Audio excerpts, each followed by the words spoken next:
Steve, is he pumped? Pumped? Yeah. I've seen 4-year-olds at Christmas less pumped. Yeah, yeah.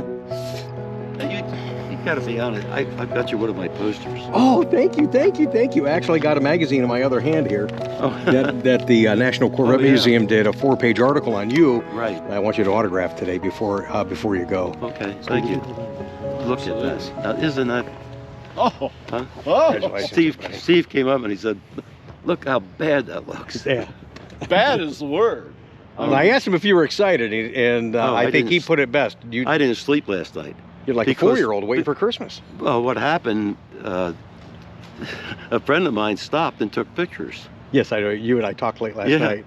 And he took all the pictures. You kind of spoiled it for me. Who was that? Dave Wessel. Was it Dave? Wessel. Hey, Yeah. Dave, I'll get you back for that. Yeah. You spoiled it for me. So I just, Check it out, man. oh You've been waiting a long time for it. my God. Look how. That's awesome.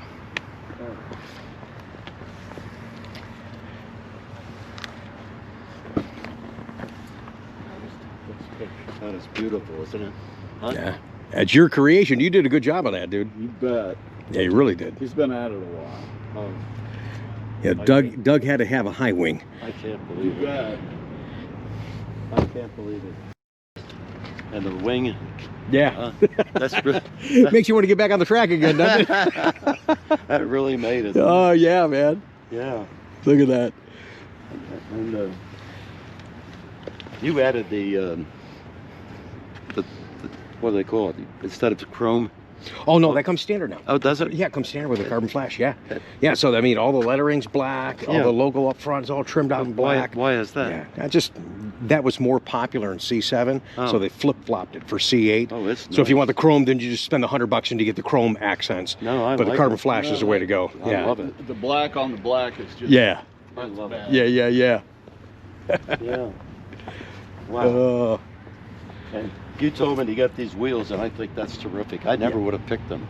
oh, well, thanks. I'm glad you like them. Yeah, that's Yeah. the new wheel, forged, a little stronger wheel, Yeah. nicer design. It's got the Corvette emblem inconspicuous right in there in the design, so that's kind of special. Gosh, I see it. Yeah, you see it? Once you see it right there, boom, there it is. That's the Corvette emblem Yeah. on there, right in the wheel. And the name of the Corvette's on the rim. Yeah. Right. Yeah, you want to sit in Yeah. there, sir? God, it's gorgeous. Wow, that looks good. Huh? Want me to hold that stuff, Doug? Yeah. Thank you. That is. I don't want to bend up here. Yeah. That's See, Doug brought you for a reason. Here, Yeah. hold us. Yeah. love it. I'm totally... Go ahead, sit in there, Doug. Sit in there, man. I love it. I'm totally utilitarian in this. Gee. I didn't sit in it. I left. I fell in it. That's all right. That's fine. That's fine. This is who we're talking to right here, guys. Just so you know who we're talking to. And we're going to have an extended conversation once Doug kind of takes in the moment of his new Corvette that he's been waiting for, that he ordered. And I appreciate his flexibility. I'm glad that This we is were my able to get number this 10. in. 10th new, I was going to ask you that. How many? my 10th new one. 10th new one. Now, do me a favor. Yeah. Would you drive this one, please? He's got a 2015 over there. 2015 he bought new. It doesn't even have 2,000 miles. I can't even say it. It doesn't even have 2,000 miles on it. Wait, you better put 2,000 miles on this car this weekend. I know. Yeah, that's what I'm talking about. But yeah. A lot of people didn't realize, you know, of course, my Jeannie was sick, you know, Yes. and I just, every time I went to go out, she said, "Oh, you're taking the other car, right?" So I don't know if she was nervous I'd take it out or not, but it was one thing. But I'll tell you what, the other thing is that I have such good friends, and every time we didn't miss a Corvette event Yes. ever. Right. And we went everywhere. Bloomington Gold, all the Corvette Museum,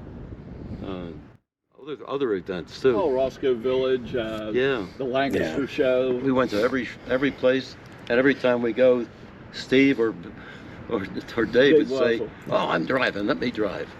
Yeah. No, you're going to love So I- driving this. I didn't put any miles up, but the car is absolutely gorgeous. You know. It's, Right. In case you guys didn't know who we're talking to, this is Doug Bergen. Thank goodness I have From the Steve. private Corvette racing program back in the 60s. So you stay there for a second. Let's share with the people watching Number one, this is a great honor for me to be a part of this with you. Thank you. I'm so glad that we could do this. Thank you. I'm glad that we could get the order the way that you wanted it. It's exactly the way Yeah. that I asked for it. So let's go back so the folks watching right now realize that you've had a passion for Corvettes since you were 14 years old. You're 89 now, God bless you. You're freaking kick-ass, man. I think that's great. Well, you got out of the Marine Corps, and Well, the thing that really got me in the Marine Corps is I was stationed at Cherry Point in 1963 and 1953, and a fellow pulled in with a brand new Corvette. oh boy. And I couldn't believe it. I said, and my tongue was hanging out. Of course, I was married, and you know, as a sergeant making about $135 a week. I mean, a month. Wow. And but I'll never have one of those. You know. So when I got out, then of course I went in the scientific apparatus business. And But your wife was supportive of the Corvette. Jeannie drove. I feel really bad at this point because Steve will tell you he knows. She drove every new Corvette home. Oh, wow. In fact, my 2 factory L88s, you know, she drove them home. And we went to, they had this event at Bloomington Gold, which is an L88 event. Sure. And Kevin McKay, the restorer that found all my cars, Kevin owns the car now. And so we knew we were going to be there. And Jeannie had a shirt made that said, I drove it first. And That's great. Corvette L88. So she put that shirt on, and Kevin loved it. So it came time to take the cars out on the track. He said, you both go out. Oh. So I was out, we were going out there, and I'll never forget the story. We're going down the straight, and she didn't want me to go too fast. And I was probably only going 80. And I said to her, hollering, you know, because you can hardly hear. And I'm hollering at her, and I said, look at this. I said, remember what you watched on TV? When you get in the first turn, you keep it to the floor 140, 200 miles an hour. I'm just going to keep it to the floor. She hollers back, and she's pointing. She said, that's the water temperature. So she was a good sport. She loved cars. And I know this is a little bittersweet because, like you said, she's driven all the new ones home. She drove every one but this one, yeah. Yeah, you lost her recently. Yes, and yes. I think this car's been kind of a motivator for you, huh? It has been, yeah. Why is this C8 been more special than a lot of the cars? I was just fascinated the fact they went to mid-engine. Yeah. And then, of course, I had actually I had 3 race cars, right. Corvettes. Yeah. So when you tell me how you got into racing. A very good friend of mine, Bob Johnson, he always beat me in autocrossing. So I said, look, one day we went to the races at Mid-Ohio, and I said, Bob, we can do as good as these guys. Yeah. And he said, yeah, let's do that. And I said, wait a minute. I never built a race car, and you don't have a license. So I turned the first car into a race. It was a 427 66 coupe. I turned it into a race car. We took it to the first race.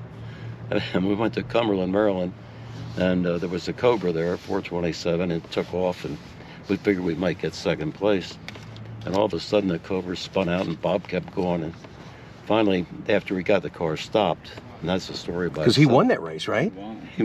He won the race, but he couldn't get the car stopped.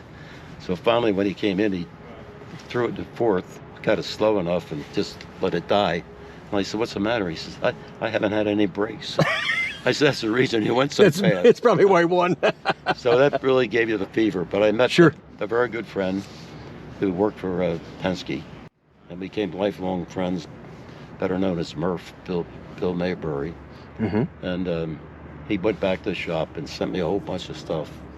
Rotors, brakes, springs, half shafts, a whole bunch of stuff. Enough to get an invite to the runoffs at Daytona. And so we went to the last race, and that's a long story, so I won't tell you, but Bob won it at Marlboro, Maryland. It rained like hell, and he was a mutter. He could run it. No kidding. And 2 big Cobras in it, they just went by the wayside. So you were kind of the head of the pit crew, or what was your function there? I built them, and I crewed it myself. You know, that Did you was it. really? Yeah. Wow. So anyhow, Bob won, and we went to Daytona, and the sad part about it was Yenko built the engine for us, and it blew a head gasket, and Bob came in 7th. Oh. But I had George Winterstein with me, and I had Murph. Of course, everybody knew he was mechanic for Roger. And at the end, all of a sudden, this guy came up to me, and his name was Hofstetter, and he said, "You going to continue?" And I said, "No, I'm not going to continue." And he said, "Why?" I said, "I looked at Tony DiLorenzo's car. He had the first L88, 67. And I said, I looked at that car, and I said, I don't have what that has." He said, "Listen, if you want to continue, I'll get you one." Wow. And so he gave me his card, and I thought about it for a couple of months, and I called him, and it came. The weird thing about it, I figured, oh, I'm getting an L88. All of a sudden, crates came from everywhere, and throw away everything that's underneath it. I couldn't believe it, you know. He was helping you get race ready. Yeah. Yeah. So anyhow, we went to the first race, and went to Watkins Glen it was a 6-hour FIA race. And I had to learn a lot because this had to go over a block. The car and that's a long story, and a whole lot of other things. But anyhow, I had 2 Bob Johnsons. The Bob Johnson, we called him. He was from Columbus, and Bob he actually drove for Penske in the distance races, but he also drove for Chaparral and drove for Carroll Shelby. Oh, okay. And he just became a good friend. And so he drove with Marietta Bob, and believe it or not, at the end of the race, we not only set the track record, one of them did, they don't say which one, they say Bob Johnson, and set the track record, but we were first in class, so we won our class. And boy, Corvette engineers and everybody, they were tickled to death. I mean, our first international race. And wow. so you guys are really getting some attention. When did you come in contact with Zora? Tell me about that relationship. Well, he was really in contact indirectly because Gibbs Hofstetter worked for him. Right. And then Chevy was kind of on the down low, not wanting to do the racing thing. Right. And of course, Zora's the one that got the cars homologated because they weren't in racing back then. Right. And I have a little sticker for you to show you what we used to do for fun. Okay. And I'll give it to you. Oh my god. But anyhow, we always said that after all, Chevrolet's not in racing. Did you talk with Zora many times? No, not then. Okay. It wasn't until the next one, because he didn't come around to those races. Gotcha. Even a 6-hour. But when we went to the 24 hours at Daytona, and of course that he was in the pits with us. He was in the pits with you guys. Wow. He knew that Gibb took care of everything, but he always asked, you know, Doc, you getting everything? You have everything, you know.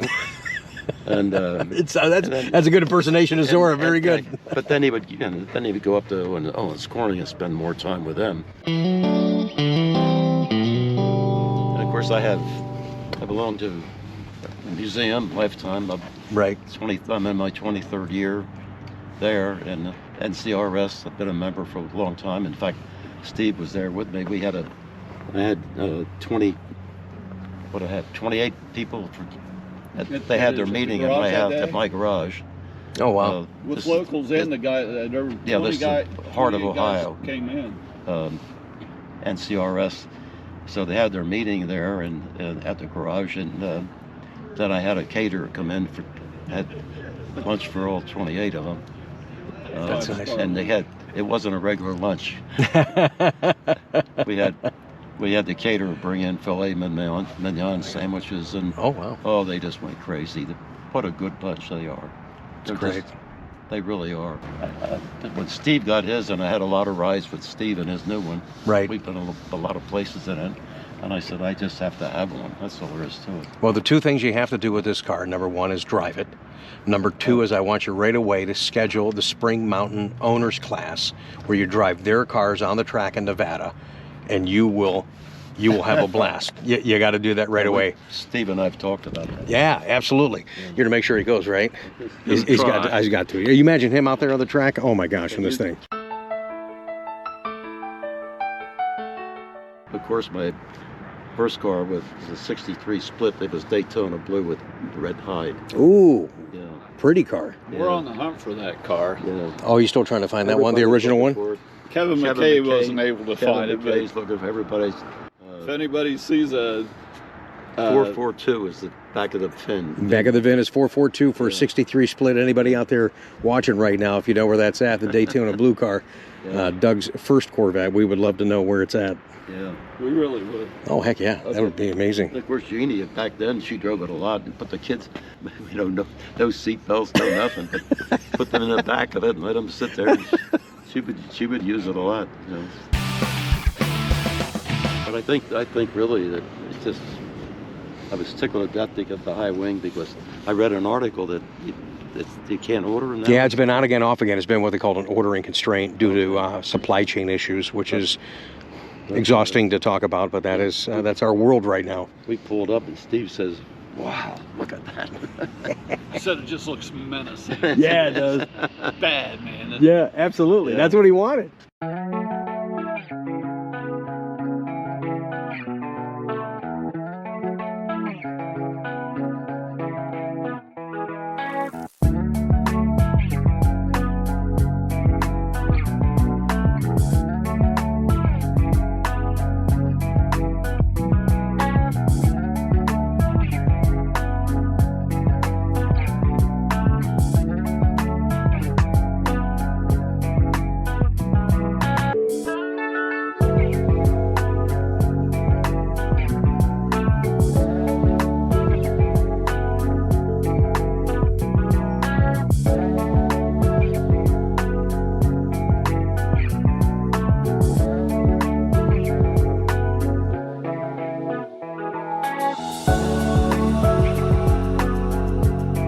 Well, we're going to show them how to use the car, and then we're going to do our typical send-off pat, and we're going to rub the high wing, get Doug on the road for what he's been waiting for a long time, and that's his beautiful C8, the 2023. You're seeing a very special upload with historic, great gentleman, part of Corvette history, and it is an incredible honor for me to just be here with him. Thank you. And to share it with you guys. So thank you so much for watching, everybody. Thank you so much. Oh, thanks, Doug. I appreciate it, man.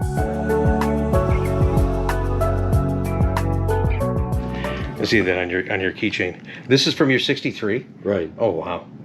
Both of them.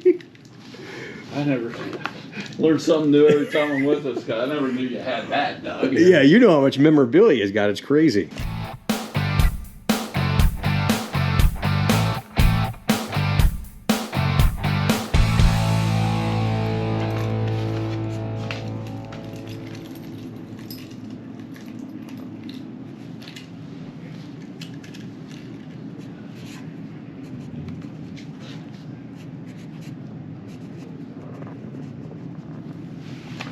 Thank you, sir.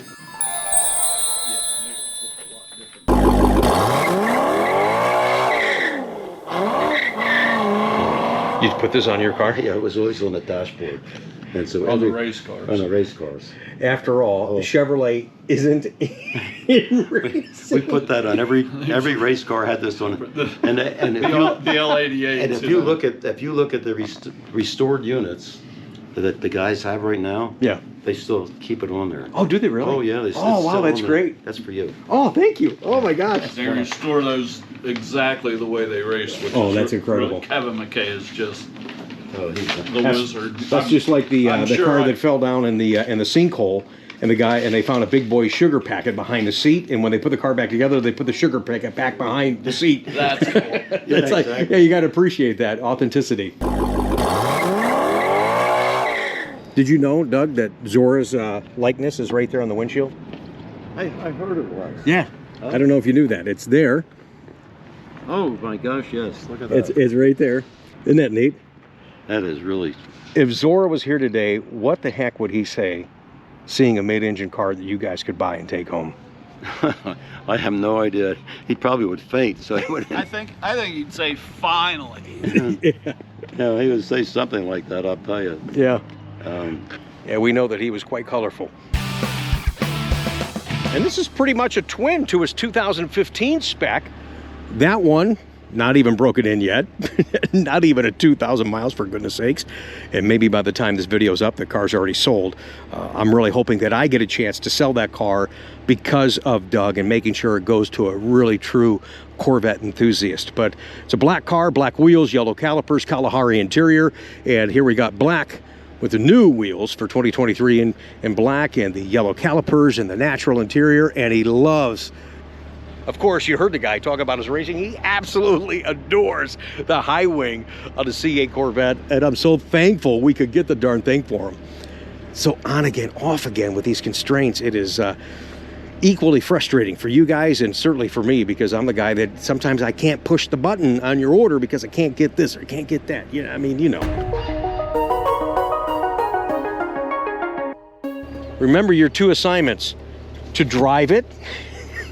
You said you were going to drive the wheels off of it. Yeah, you know, yeah, I expect 2,000 miles by Monday. Just so you know, today's Thursday. We better start for the coast right now. Yeah, absolutely. And there's nothing wrong with that. That's exactly right. Yeah. All right. Congratulations. Thank you. What Thanks, an honor. Thank What a pleasure. Well, thank you, Rick. I'm really happy for I you. really can't thank you enough. No, thank you, man. Thanks for continuing that passion after all these years for Corvette, man. It's genuine. I love it. Yeah. I love it. At 89 years old, man. Kick ass and have a good time. I wasn't going to tell anybody. No, that's okay. I'll tell everybody. I got a big mouth. I'll tell everybody. No, I don't. No, I want them to say, "Hey, wow!" I want you to motivate people just to keep it going. We're gonna go cruising for chicks now. Okay, he's going to get you in trouble. You're going to see this guy in the National Corvette Hall of Fame. I guarantee it. Congratulations, Doug, here in Ohio. We've got you send off. Pat on your C8 Corvette, a wave, a thumbs up, a high wing. We're going to rev it. We're good to go. Yeah. Thank you, man. Outstanding.